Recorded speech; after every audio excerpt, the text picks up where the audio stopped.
जय हिंद साथियों, the student life academy में आपका स्वागत है। मैं परवेज आलम। हम जो आज करेंगे घटना चक्र का प्रैक्टिस क्वेश्चंस करेंगे। इसमें जो आज हमारी क्लास होगी छठा ईसा पूर्व राजनीतिक दशा को लेकर क्लास करेंगे, क्योंकि इससे पहले हम काफ़ी क्लासें कर चुके हैं प्रैक्टिस को लेकर। ये यूपीएससी और हिंदी भाषी जितने पीसीएस हैं उन सबको कवर करते चलेंगे। आप अपनी पेन कॉपी लेकर बैठें और कितने क्वेश्चन आपके ठीक होते हैं ये देखते चलें, क्योंकि मैं यहाँ पर एक क्वेश्चन बताऊंगा, उसको यहाँ पर आप देखेंगे और उसके 4 ऑप्शन दिखेंगे। आपको मेरे द्वारा उसका राइट आंसर बताया जाएगा। तो इस तरीके से आप अपने कॉपी पेन लेकर बैठें और उससे आप करते चलें कि अपने कितने ठीक होते हैं और कितने नहीं ठीक होते हैं। ये सभी एग्जाम को कवर करेगा, जितने भी एग्जाम होते हैं। जिनका जो मोस्ट पर्पस है, मेरा जो पर्पस है वो पर्पस ये है कि पीसीएस और यूपीएससी के जितने भी हिंदी माध्यम के क्वेश्चंस बनते हैं उन सबको मेरे द्वारा कवर कराया जाए। ये पूरा घटना चक्र की किताब ये मेरे द्वारा पूरी कराई जाएगी। तो यहाँ पर पहले प्राचीन को लेकर कर रहे हैं, प्राचीन भारत को लेकर क्लास कर रहे हैं। अब ये कंप्लीट होते ही हम किसको करेंगे, मध्यकाल को लेकर करेंगे, फिर आधुनिक को लेकर करेंगे, और जो भी अदर क्वेश्चन बनते हैं मिसलेनियस वाले वो भी हम कराएंगे। तो यहाँ पर पहला क्वेश्चन ये रहा। पहले क्वेश्चन को आप देखिए, प्राचीन भारत के प्राचीनतम सिक्के प्राप्त हुए। तो भारत के प्राचीनतम जो सिक्के प्राप्त हुए वो कौन से धातु के प्राप्त हुए, इनका कहने का मतलब ये है। तो यहाँ पर तांबे के, दूसरा ऑप्शन सोने के, तीसरा रागा और चौथा चांदी। तो बताइए इसका राइट आंसर क्या है। इसका राइट आंसर को थोड़ा ध्यान से सोचिए और बताइए। इसका राइट आंसर आपको मिल जाएगा, क्या मिल जाएगा, सी मिल जाएगा। ठीक है, थोड़ी सी इसकी इन्फॉर्मेशन है, ये बता देता हूँ। भारत के प्राचीनतम सिक्के आहत सिक्के या पंचमार सिक्के थे, जो चांदी के बने होते थे। इनके ऊपर ठप्पा देकर निशान बनाए जाते थे, इसलिए इन्हें आहत या पंचमार्क सिक्के कहते थे। अब इनका मतलब क्या है कि पहले प्राचीनतम जो सिक्के होते थे उनको इस तरीके से पंच कर दिया जाता था, तो इन्हें पंचमार्क सिक्के भी कहते थे। अगर पंचमार्क सिक्के भी जुड़े हुआ अगर आ जाए आपको तो वहाँ पर इसका राइट आंसर आप लगा सकते हैं। तो इस तरीके से ये रहा सेकंड क्वेश्चन। सेकंड क्वेश्चन को आप ध्यान से देखिए और बताइए। यहाँ पर राजा दे रखे हैं और दूसरे में क्या दे रखा है, एक राज्य सूची दे रखी है कि राजा किस राज्य से संबंधित है, ये बताना है आपको। ये काफी अच्छा क्वेश्चन है, पीसीएस 2000 में पूछा गया था। इसके बाद ये लोअर पीसीएस 2004 में पूछा गया था। काफी अच्छा और मोस्ट क्वेश्चन है। यहाँ पर प्रद्योत दे रखा मगध, दूसरे में दे रखा है उदयन वत्स, इसके बाद दे रखा प्रसेनजीत अवंती, इसके बाद दे रखा अजातशत्रु कौशल। तो इसका राइट आंसर बताना है आपको। ये देखो काफी आसानी से निकल सकता है अगर आप निकालना चाहो। ठीक है, प्रद्योत कहाँ का था, प्रद्योत कहाँ का राजा थे, पता किस राज्य के राज्य थे। एक ही होगा, आपको पता होगा तो आप इसका आंसर निकालेंगे, वरना था इसका आंसर आप नहीं निकाल पाएंगे। तो देखो यहाँ पर प्रद्योत जो राजा था वो कहाँ के थे, अवंती के थे। तो यहाँ पर देखना है आपको, ए को किससे मिलाना है, 3 से मिलाना, ए को 3 से मिलाना। ए को 3 से मिलाएंगे तो देखो ध्यान से, ए को 3 से मिलाते हैं तो इसका राइट आंसर सी होता है। ठीक है, सी हो जाएगा। मैं बता दूं इसकी थोड़ा सा कौन राजा किससे जुड़ा होता है, क्योंकि आगे भी अगर इससे क्वेश्चन बनते तो आप कवर कर लेना। ठीक है, प्रद्योत अवंती के थे, दूसरा उदयन वत्स के थे, प्रसेनजीत कौशल के थे, और उसके बाद अजातशत्रु मगध के थे। ठीक है, सबसे शक्तिशाली जो हो जाएगा राज्य वो कौन सा हो जाएगा, मगध ही हो जाएगा। इसके बाद ये रहा 4 क्वेश्चन में दे रखा है, चंड प्रद्योत किस प्राचीनतम गणराज्य के राजा थे। तो किस प्राचीनतम गणराज्य के राजा थे, कौन थे, वो भी चंड प्रद्योत। चंड प्रद्योत किससे संबंधित है, अभी अवंती से। तो अवंती का राइट आंसर हो जाएगा सी। 5 को आप ध्यान से देखिए। अभी लेके साक्ष्य से प्रकट होता है कि नंद राजा के आदेश पर एक नहर खुदवाई गई थी। तो यहाँ पर एक नहर खुदवाई गई थी, वो कहाँ पर खुदवाई गई थी ये भी जो जानना जरूरी है, और ये किसने खुदवाई थी ये तो पता ही है आपको। ठीक है, नंद राजा के आदेश पर। तो इसका राइट आंसर बताइए। अंग है, बंग है, कलिंग है और मगध है। तो इसका राइट आंसर आपको जल्दी से नहीं मिलेगा, क्योंकि आपने इन किसी भी किताबों में जल्दी से नहीं पढ़ा होगा, क्योंकि एनसीईआरटी में ही इन चीज़ों को चर्चा हुई है। तो इसका राइट आंसर जो हो जाएगा वो सी हो जाएगा, कलिंग। खारवेल हाथी गुफा अभिलेख में नंद राजा महापद्म नंद की विजय में इस चीज को खुदवाया गया था। ठीक है, कलिंग में। तो यहाँ पर सब अगर नंद वंश की जो स्थापना की थी किसने की थी, महापद्म नंद ने की थी। तो इसका राइट आंसर जो हो जाएगा वो सी हो जाएगा। क्वेश्चन 6 क्वेश्चन को आप ध्यान से देखिए। उज्जैन का प्राचीन काल में नाम क्या था। तो प्राचीन काल में उज्जैन का नाम क्या था ये बताना है आपको, और ये काफी अच्छा क्वेश्चन है। ये काफी अच्छा क्वेश्चन है और इसका आंसर तुम जल्दी से नहीं बता पाओगे। क्यों, क्योंकि ये एमपीपीसीएस प्री 1993 और यूपीपीसीएस 2009 में पूछा गया है। तो इसका राइट आंसर जो हो जाएगा बताइए। इसका राइट आंसर अवंती का हो जाएगा। ठीक है, अवंती का हो जाएगा। क्यों, क्योंकि ये जो पड़ता है उज्जैन कहाँ पड़ता है, मध्य प्रदेश में पड़ता है। ठीक है ना। इसके बाद ये रहा 7 क्वेश्चन काफी मोस्ट है और काफी अच्छा क्वेश्चन है। एक मैप दिया गया होगा, उस मैप को देखना है आपको, ABCD करके दे रखे हैं। तो ये राज्य हैं, इन राज्यों को क्रम से लगाना है कि कौन कौन से कहाँ पर हैं। तो अच्छा क्वेश्चन है। सबसे पहले ए जो है कौन सा है, मत्स्य, बी अवंती है, सी वत्स है और डी जो है इसका अंग है। तो इसका राइट आंसर जो बनता है क्या बनता है, सी बनता है। इसके बाद यह 8 को आप ध्यान से देखिए और बताइए प्राचीन नगर जो महाभारत और महाभाष्य दोनों में उल्लेखित है। जो महाभारत और महाभाष्य में उल्लेखित है, नोटिस कीजिए इसे। तो यहाँ पर प्राचीन की बात चल रही है, प्राचीनतम, बहुत ही प्राचीनतम, ठीक है। तो यहाँ पर पहले में दे रखा मध्यका, दूसरा में दे रखा कंटोर्क, विराटनगर और इसके बाद मृड। तो इसका राइट आंसर कुछ नहीं दे रखा है, इसका राइट आंसर कुछ नहीं दे रखा है। ये RAS पूछा गया था 2016 में। इसके बाद ये हार्ड क्वेश्चन बनाने के चक्कर में इनका राइट आंसर देना भूल जाते हैं, कभी कभी ऐसा हो जाता है। तो इस पे थोड़ा ध्यान देना है कि कुछ क्वेश्चन ही आपको छोड़ के भी आने हैं, ये नहीं कि सारे ही 100 में से 100 करके आने हैं, 150 में 150 करके आने हैं, ऐसा भी नहीं होता। कुछ क्वेश्चन को स्किप करना होता, तो ये स्किप वाला ही था। इसके बाद ये रहा 9 को आप ध्यान से देखिए और बताइए पाटलिपुत्र के संस्थापक थे। तो पाटलिपुत्र के संस्थापक कौन थे बताइए, पाटलिपुत्र के संस्थापक जो थे वो थे, बताइए जल्दी बताइए। उदयन, दूसरे में दे रखा अशोक, तीसरे में दे रखा बिंबिसार, चौथे में दे रखा महापद्मनंद। तो इसका राइट आंसर जो हो जाएगा वो हो जाएगा ए हो जाएगा, ठीक है। पाटलिपुत्र के संस्थापक अजातशत्रु के उत्तराधिकारी उदयन थे, ठीक है। अजातशत्रु के उत्तराधिकारी कौन थे, उदयन थे। इस तरीके से ये रहा 10 में आप देखिए पाटलिपुत्र को किस शासक ने सर्वप्रथम अपनी राजधानी बनाया था। पाटलिपुत्र को, यहाँ पाटलिपुत्र की बात चल रही है, पाटलिपुत्र, ठीक। पहला ऑप्शन दे रखा चंद्रगुप्त मौर्य, दूसरे में अशोक, तीसरे में चंद्रगुप्त विक्रमादित्य, तीसरे में दे रखा, चौथे में दे रखा कनिष्क। तो बताइए इसका राइट आंसर क्या है। इसका राइट आंसर जो हो जाएगा बताइए ए हो जाएगा, ठीक है। पाटलिपुत्र की स्थापना गंगा नदी के सोन नदी के संगम पर हर्यक वंश के शासक उदयन ने की थी, ठीक है। हर्यक वंश के शासक उदयन ने की थी। इसके बाद ये रहा 11 को आप ध्यान से देखिए और बताइए निम्नलिखित में से किस राजा ने पाटलिपुत्र को बसाया था। उदयन ने बसाया था। इसका राइट आंसर जो हो जाएगा डी हो जाएगा। इसके बाद ये रहा 12 को ध्यान से देखिए किस शासक द्वारा सर्वप्रथम पाटली को राजधानी के रूप में चयन किया गया था, मतलब चुना गया था। किसने चुना था, जब बसाया उदयन ने था तो राजधानी वो रखेगा, तो जब रखेगा तो इसका राइट आंसर क्या हो जाएगा, उदयन द्वारा। इसका राइट आंसर सी। इसके बाद ये रहा 13 को आप ध्यान से देखिए उदयन वसुदत्ता की दंत कथा संबंधित है। तो दंत कथा संबंधित है ये बताना है आपको। पहला उज्जैन से, मथुरा से, महेशमती से और कौशाम्बी से। तो इसका राइट आंसर क्या है बच्चा, बताइए ना। ऐसे नहीं मिलता है, लोअर PCS 2008 में पूछा गया था। तो इसका राइट आंसर जो हो जाएगा ए हो जाएगा, उदयन, ठीक है। इसके बाद ये रहा 14 में दे रखा है प्रथम मगध साम्राज्य का उत्कर्ष किस शताब्दी में हुआ था। तो किस शताब्दी में हुआ था, अभी हम जो क्वेश्चन कर रहे हैं देखिए ध्यान से, अभी जो हम क्वेश्चन कर रहे हैं किसके कर रहे हैं, 6ठी ईसा पूर्व के कर रहे हैं। तो यहाँ पर 6ठी ईसा पूर्व से संबंधित क्वेश्चन होंगे, जाहिर सी बात है। तो इसका राइट आंसर जो हो जाएगा वो बी हो जाएगा। 15 को आप ध्यान से देखिए और बताइए निम्न में से कौन सा एक ईसा पूर्व 6ठी शताब्दी में प्रारंभ में भारत का सर्वाधिक शक्तिशाली राज्य था।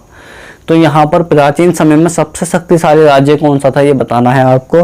तो सबसे पहले हमने जब NCERT पढ़ी थी तो उसमें सबसे पहले किसकी बात होती है, मगध साम्राज्य की बात होती है। तो मगध प्राचीन समय में सबसे शक्तिशाली साम्राज्य बन के सामने आया था। इसके बाद यह 16 को आप ध्यान से देखिए प्रारंभिक गणतंत्र में कौन सा नहीं था। तो प्रारंभिक गणतंत्र में कौन सा नहीं था ये बताना है आपको। तो यहाँ पर इसका राइट आंसर क्या हो सकता है, कोई नहीं हो सकता।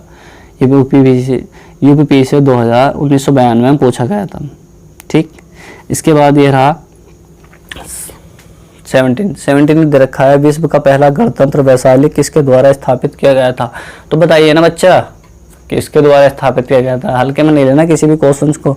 ये 48वीं टू 52वीं BPSC में पूछा गया था, मतलब बिहार का बहुत ही मोस्ट ज्यादा क्वेश्चन है ये, ठीक है। तो यहाँ पर पहला में दे रखा मौर्य, दूसरे में नंद, तीसरे में दे रखा गुप्त, चौथे में दे रखा लिच्छवी। तो बताइए इसका राइट आंसर क्या है। इसका राइट आंसर नहीं मिलेगा आपको बच्चा। इसका राइट आंसर जो हो जाएगा वो डी हो जाएगा, लिच्छवी, ठीक है। लिच्छवी ने विश्व का पहला गणतंत्र स्थापित किया था। वैशाली बुद्ध काल का सबसे बड़ा और शक्तिशाली लिच्छवी गणराज्य था, ठीक है। तो बुद्ध काल का यहाँ पर ध्यान रखना, बुद्ध काल का सबसे बड़ा शक्तिशाली साम्राज्य कौन सा था, वो भी लिच्छवी था। इसके बाद ये रहा 18 को आप ध्यान से देखिए ईसा पूर्व 6ठी सदी में विश्व का प्रथम गणतंत्र व्यवस्था कहाँ थी। तो किस में थी भाई, वैशाली में थी, आप सभी जानते हैं। अभी तो पीछे किया ही हमने। इसका राइट आंसर जो हो जाएगा ए हो जाएगा। इसके रहा 19 को आप ध्यान से देखें निम्न में से कौन सा युग्म उपयुक्त जोड़ी है। तो यहाँ पर उपयुक्त जोड़ी बतानी है आपको कौन सी सही है, ठीक है। तो यहाँ पर पार्श्वनाथ, जंत्रिका, दूसरे में दे रखा बिंबिसार, शाक्य, तीसरे में दे रखा सकंदनगुप्त मौर्य, इसके बाद दे रखा चेटक, लिच्छवी। तो चेटक लिच्छवी से संबंधित जो राजा थे, तो इसका राइट आंसर जो हो जाएगा वो डी हो जाएगा। देखिए, छठा ईसा पूर्व के 16 जनपदों के विषय में निम्नलिखित में से किस बौद्ध ग्रंथ में सूचना मिलती है। तो बौद्ध ग्रंथ में सूचना मिलती है और किस किस में मिलती है, तो ध्यान से आपको बता दूं मैं। सबसे पहले यंगुत्तर निकाय, इसमें जानकारी मिलती है। एक भगवती सूत्र में मिलती है। तो जैन और बौद्ध धर्म के जो हमारे ग्रंथ थे, उन्हीं के अनुसार 16 जनपदों की हमें जानकारी मिलती है। सबसे ज़्यादा मान्यता जो प्राप्त है वो किसे, अंगुत्तर निकाय को है। तो इसका राइट आंसर जो हो जाएगा वो डी हो जाएगा। अब इससे आगे जुड़े हुए और भी क्वेश्चंस बनते हैं, तो उनको भी आप कवर करते चलना, क्योंकि मैंने बता दिया है आपको 16 जनपदों की जानकारी कहाँ से मिलती है, अंगुत्तर निकाय से और भगवत सूत्र से। ठीक है, आगे भी इस तरीके से क्वेश्चंस आएंगे। तो यहाँ पर ये 21 में क्या रखा, 16 जनपदों की सूची उपलब्ध है कहाँ पर, अंगुत्तर निकाय में। तो इसका राइट आंसर बी। इसके बाद ये थोड़े जल्दी जो हमने बता दिए उनको आसानी से कर लेंगे। इसके बाद निम्न में से कौन सा बौद्ध ग्रंथ 16 जनपदों का उल्लेख करता है, तो अंगुत्तर निकाय करता है। इसका राइट आंसर जो हो जाएगा ए। इसके बाद दे रखा है यहाँ पर, ये रहा 23 में क्या रखा है, महाजनपद के युग 16 जनपदों के नाम से बौद्धिक साहित्य में प्राय उल्लेखित मिलते हैं। इसके बाद दे रखा, निम्नलिखित में से किन जनपदों के नाम पाणिनि के अष्टाध्यायी में उल्लेखित है। तो पाणिनि के जो अष्टाध्यायी है उसमें उल्लेखित थे। कौन कौन से थे ये बताना है आपको। पहले में दे रखा मगध, दूसरे में अस्मक, तीसरे में कंबोज, चौथे में चेदी, उसके बाद वत्स। तो यहाँ पर 5 ऑप्शन दे रखे हैं इस क्वेश्चन के, और इस क्वेश्चन के आपको आसानी से निकाल सकते हैं। तो सबसे पहले कौन सा है, मगध है, दूसरे में अस्मक है और तीसरे में कंबोज है। तो जो महाभारत वो महाभाष्य लिखा गया था पाणिनि के द्वारा, उसमें ही इन तीनों के जिक्र होता है, मतलब इनकी चर्चा मिलती है। तो इसका राइट आंसर जो हो जाएगा ए बी सी हो जाएगा। ठीक है, इसके बाद ये रहा 24 को आप ध्यान से देखिए और बताइए। 24 में दे रखा है, निम्न में से किन ग्रंथों में प्राचीन भारत में 16 जनपद की सूची मिलती है, नीचे दिए कूटों को सही से चयन कीजिए। ठीक है, सही उत्तर का चयन कीजिए, बताना है आपको। अर्थशास्त्र हो सकता है, नहीं हो सकता, खत्म। इसके बाद दीर्घ निकाय नहीं हो सकता, क्यों, क्योंकि मैंने बताया था आपको अंगुत्तर निकाय और भगवत सूत्र। ठीक है, इन दोनों ही, भगवती सूत्र, इन दोनों में ही हमें 16 जनपदों की जानकारी मिलती है। तो इसका राइट आंसर क्या हो जाएगा, 2 और 4 इसका राइट आंसर हो जाएगा। ठीक है, इसका कोड जो हो जाएगा ए ठीक हो जाएगा। इसके बाद दे रखा है यहाँ पर 5 में क्या रखा है, महाभारत के अनुसार उत्तरी पंचाल की राजधानी स्थिति। तो उत्तरी पंचाल की जो राजधानी थी कौन कौन सी थी, तो मतलब ये जो तो पंचाल था 2 भागों में बटा हुआ था, उत्तरी पंचाल और दक्षिणी पंचाल। तो उत्तरी पंचाल की जो राजधानी थी अहिछत्र और दक्षिणी पंचाल की जो राजधानी थी कपिल्य थी। और यहाँ पर अगर अदर क्वेश्चन को आप ध्यान देखिए तो हस्तिनापुर तथा इंद्रप्रस्थ की राजधानी जो थी क्या थी, कुरु थी, और इसके बाद मथुरा की राजधानी जो थी सूरसेन थी। तो यहाँ पर ध्यान रखना है आपको 16 जनपदों के। इसके बाद 26 में क्या रखा है, 16 जनपदों के युगों में मथुरा निम्न में से किसकी राजधानी थी, सूरसेन थी। क्या थे, मैंने बताया था मथुरा की राजधानी सूरसेन थी। तो इसका राइट आंसर जो हो जाएगा डी हो जाएगा। बहुत ईजी है। चंपक किस तरह महाजनपद की राजधानी थी, चंपक किस महाजनपद की राजधानी थी ये बताना है। मगध, वज्जी, कौशल, अंग। तो बताइए चारों में से इसका राइट आंसर कौन सा हो जाएगा, राइट आंसर बताना है आपको और जल्दी बताइए। ये चंपा क्वेश्चन काफ़ी अच्छा है, तो बताइए इसका राइट आंसर जो हो जाएगा क्या हो जाएगा, चंपा, अंग, क्या अंग हो जाएगा बच्चा, थोड़ा ध्यान से, ठीक है ना, एनसीईआरटी पढ़ लो ध्यान से। तो उसका राइट आंसर जो हो जाएगा डी हो जाएगा। इसके बाद रखा 28 में क्या रखा है, क्या रखा है 28 में। अच्छा ये तो बताइए कि जो अंग है और ये चंपा है ये कहाँ पर पड़ता है, किस राज्य में पड़ता है वर्तमान में, तो बिहार के वर्तमान में भागलपुर में है। ठीक है, ये पड़ता है। इसके बाद ये रहा 28 में क्या रखा, छठी ईसा पूर्व सूक्तमती राजधानी थी। सूक्तमती राजधानी थी, तो राजधानी से क्वेश्चन बन रहे हैं, राजधानी से क्वेश्चन बन रहा है, तो 16 के 16 जनपदों की राजधानी आपको याद होनी चाहिए 100%, तभी आप स्कोर कर पाएंगे, नहीं तो स्कोर नहीं कर पाएंगे। एक क्वेश्चन छूटने का मतलब है कि आप 1000 लोगों से पीछे हो रहे हैं, तो ध्यान रखना है यहाँ पर। तो इसका पंचाल दे रखी है, कुरु दे रखी है, चेदी दे रखी है, और इसके बाद यहाँ दे रखी है अवंती।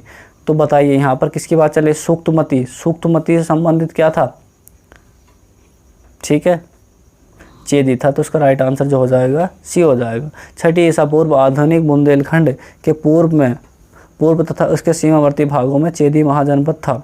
इसकी राजधानी सूक्तमती थी।